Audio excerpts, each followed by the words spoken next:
207 Ocean Street, Marshfield, Mass. We just wrapped up this project here. There was an existing house we tore down. The existing structure was not savable, plus we were in the floodplain and we need to come up. We're about 6 feet higher than we started. We elected to do 2 beautiful decks here, looking out on the water, phenomenal view.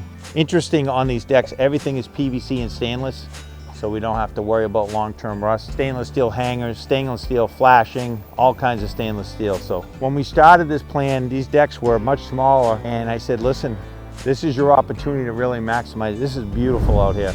Again, due to the floodplain, everything's got to be up off the ground. That electric service had to be up that high in order to be legal.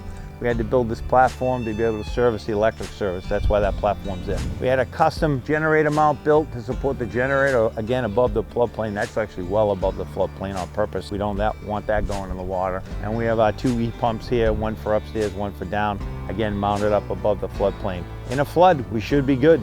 Hopefully we don't find out. So due to having to pick the house up, it allowed us to use this space as a garage under. This is actually the lowest we could go with any mechanicals. This is the ductwork. So this is about 4 inches above that floodplain. Everything else down here can take the ocean. You don't want it to come, but if it does, it can take it.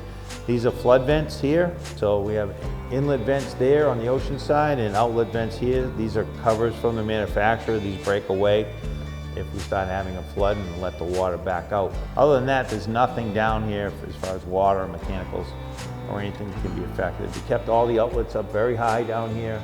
Even the light switch is very high. This is not a normal height, obviously, but we need to be above that floodplain elevation so we don't have wiring in the water if this does flood. So if you're thinking about an oceanfront property, give us a call. And remember, just build, baby.